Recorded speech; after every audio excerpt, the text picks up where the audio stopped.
Segundo o Índice de Corrupção do Fórum Econômico Mundial, avaliado pelas principais agentes econômicos internacionais, o Brasil foi classificado em 2016 como a nação mais corrupta do mundo. O país ficou apenas atrás do Chad, da Bolívia e da Venezuela, que lidera atualmente o ranking.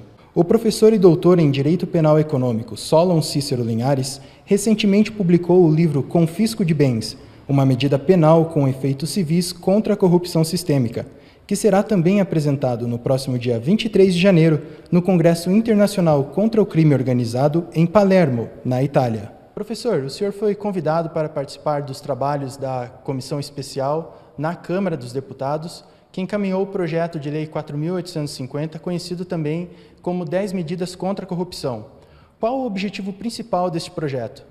Eu fui convidado pela comissão, por indicação do Dr. Deltan Dallagnol, e lá estando, nós discutimos sobre essa 10ª medida contra a corrupção, sobre as 10 medidas contra a corrupção, especialmente a 10ª medida.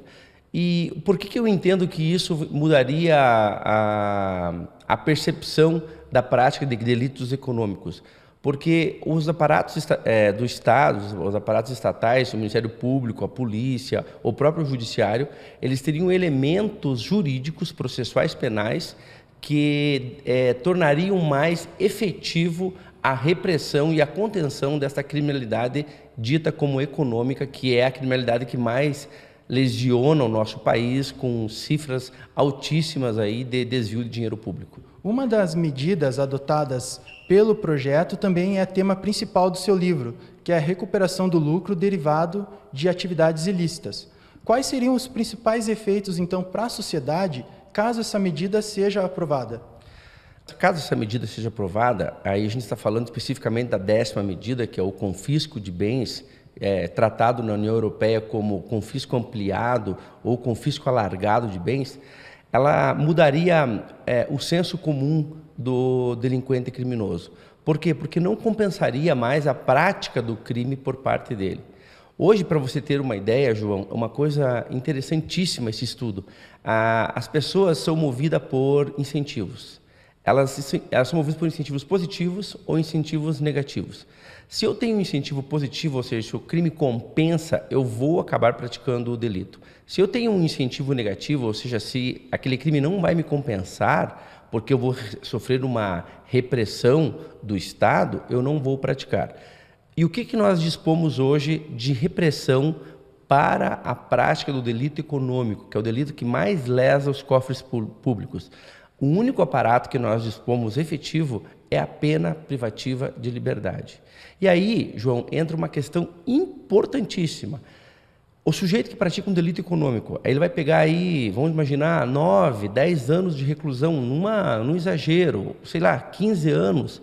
Esse sujeito, quando ele for condenado, e até agora, recentemente, até o ano passado, exigia-se o trânsito em julgado da sentença penal condenatória para que ele fosse preso, esse sujeito iria preso e iria cumprir a sua pena. Ele iria progredir com determinado cumprimento de pena, lá 2/3, 1/3, dependendo do quanto de pena, e ele iria estar em liberdade, podendo usufruir do dinheiro desviado.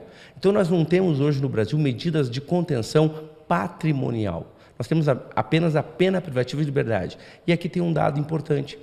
De cada 100 pessoas que praticam delitos econômicos, até essa decisão do Supremo, 1%, ou seja, 99 pessoas não iam presas, 1% apenas ia presa. Por quê? Porque 99% das pessoas tinham condições de pagar com escritórios de advocacia para que esses escritórios recorressem ao infinito e não transitassem em julgado a sentença penal condenatória.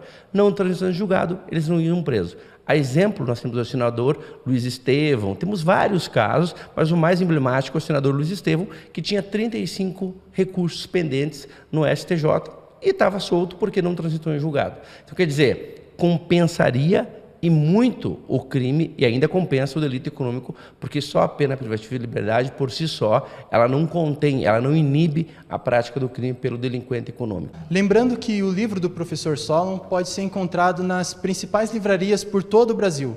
Atualmente, as 10 medidas contra a corrupção está para ser votada no Senado Federal. Resta agora saber como os nossos representantes irão se manifestar a respeito do tema.